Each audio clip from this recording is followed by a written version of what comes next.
Let's hop over to the phones because I'd taken time out of his busy day after I texted him, later in the evening last night, seeing if he would be available. It's our friend, State Senator Dave Syverson. Dave, good morning to you. Good morning, Riley. Hey, thanks for taking time for me. I know it was late when I got in touch with you last night and kind of hit you out of the blue on this one. But when I want the straight stuff on something, I always come to you on it, especially when it's going on here in Illinois, because I know you'll lay it out for me. And this is kind of a bizarre thing. This bill, Senate Bill 217, passed the Senate last week here in Illinois. Measure amends the Parking Excise Tax Act, making it not apply to public property such as state universities, local governments. It passed unanimously. In the House, it passed the executive committee along party lines yesterday during a virtual hearing.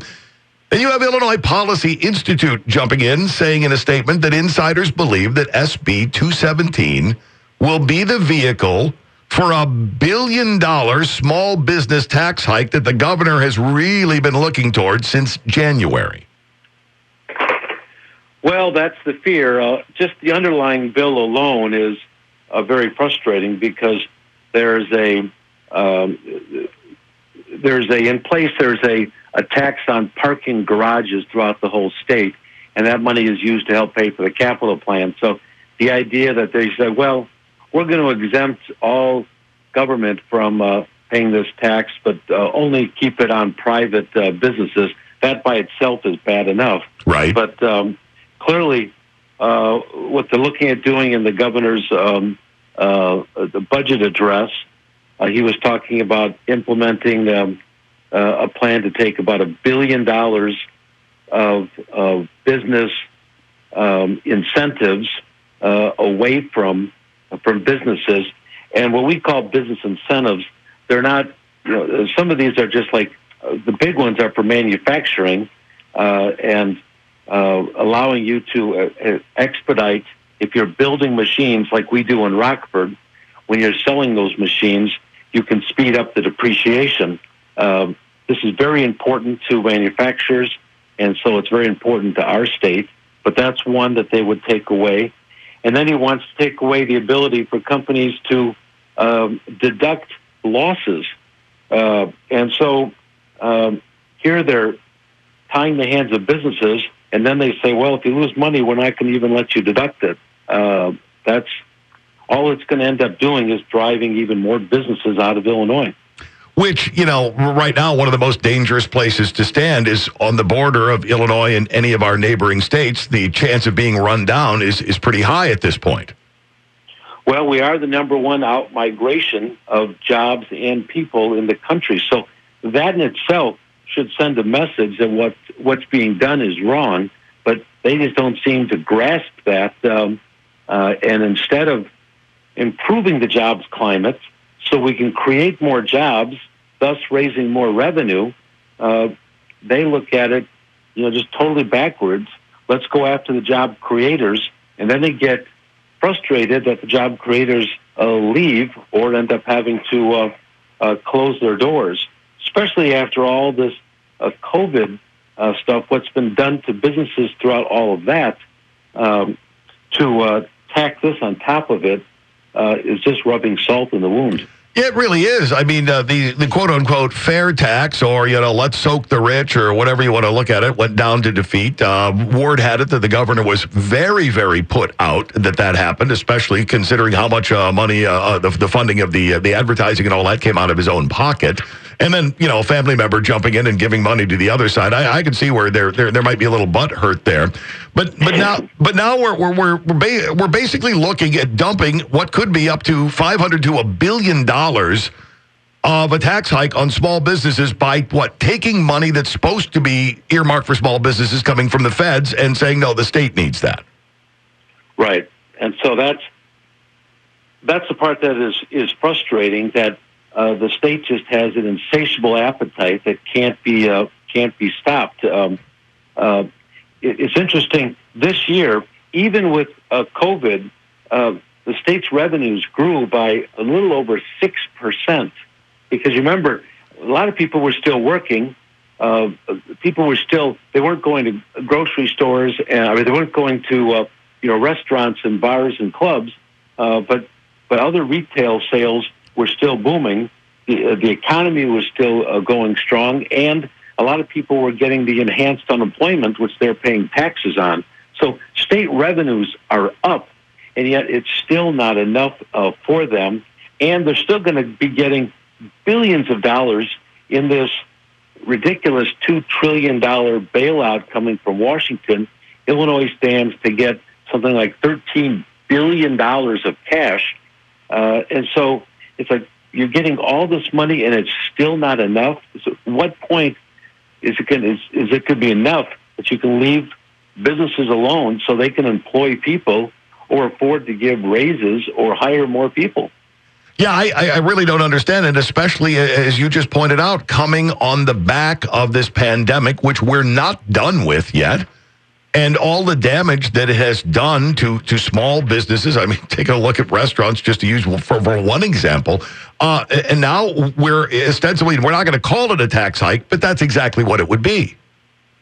Right. Of course, it's a tax hike, but it's like the terms they like to use. Rollback incentives or eliminate tax breaks. When they talk about businesses getting tax breaks, they're talking about businesses that get to deduct their property taxes, like you and I get to deduct property taxes. They call that somehow an incentive. Businesses that provide health insurance to their employees and they deduct those premiums as a business expense, the government says, well, that's a tax break for business. No, it's a benefit that businesses are giving to employees. So these tax breaks that they're talking about are important tools that are trying to help especially manufacturers stay in Illinois and continue to be competitive, not just nationally, but internationally. And so the manufacturing is what built this state and what built this economy. And that's really the last group that we need to be going after and trying to drive out of Illinois. Yeah, it's difficult for me, your average person, to wrap your head around exactly why you would want to do this, and especially given the timing, what we're all going through. The fair tax went down, so in January, the governor was encouraging state lawmakers to eliminate a provision for S corporations, limited liability corporations, and partnerships, which are the most common tax filing statuses for small businesses. That plan drew opposition from 11 business groups as kicking them with a tax hike when they're trying to struggle through a pandemic. That didn't work, but then yesterday he's again pushing for a change that would strip these small businesses of tax refunds they would be owed by our state. Exactly. So we need to understand this affects every one of your listeners in one way or another, because when the businesses leave, the employers, there's no place to work, or you don't get a raise, or you don't get enhanced benefits. And then you have people who are suppliers to business. When a business cuts back on their business, that means they're not buying as many supplies. So suppliers get hurt by it. So it's the whole economic trickle down. When you affect one, it affects everybody in the economy. And that's why the last thing we should be doing at a time like this, especially, is going after job creators, because the ones that get hurt are the employees. And that's the population that we're trying to help the most, and those that have been hurt the most throughout this whole pandemic, which, again, Illinois still is more closed than other states, and yet our COVID cases and our deaths are still ranked near the very top, just because of a very poor plan on protecting Illinois citizens, and a very poor plan they had in rolling out the vaccinations. We're spending some time with State Senator Dave Syverson. Dave, the Illinois policy says this bill is primed to be amended, pass the House and Senate, and be sent to the governor for signature today, all in one day. Yeah, it can't be done. It won't be done that quick. Okay. Because the Senate, we were in today. We have some committees today, but I don't anticipate there'll be any floor action today. But it could certainly happen next week. And again, what's the hurry? Why are they rushing this thing through so quickly? They're doing it because they can catch people off guard. If you can move a bill that quick, especially now with the Capitol being closed to the public, you can't get, business people can't come down and protest, or they can't come down and meet with legislators because somehow it's safe enough for the public to go into any state building, but somehow the Capitol, it's too unsafe. And so they have blocked the public from being able to come into the Capitol, which, again, is another whole story, but very frustrating that they can't even get in to talk to their elected officials. Since last we spoke, we've got a new speaker in the Illinois House. Business as usual, something we can look forward to with a change, or it doesn't matter who you put in there. If you don't change the rules, nothing's going to be different. Yeah, it'll be interesting to see. I don't know if there'll be certainly Speaker Welch, the new speaker, doesn't have the kind of power that Speaker Madigan did in controlling the state party, controlling the campaigns, and controlling the legislature. But again, he would be considered a very liberal Chicago Democrat who has history of supporting spending and higher taxes.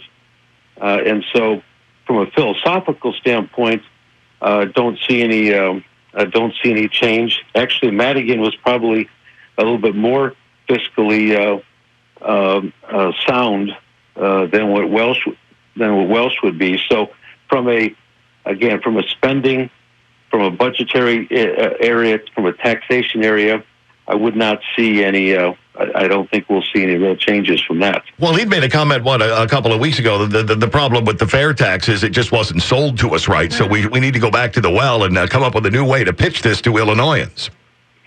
Yeah, well, that's where it's going to be. It's going to be an interesting next month down here in Springfield with what they try to do. But the important thing is people need to understand it's not a revenue problem in Illinois; it's a spending problem.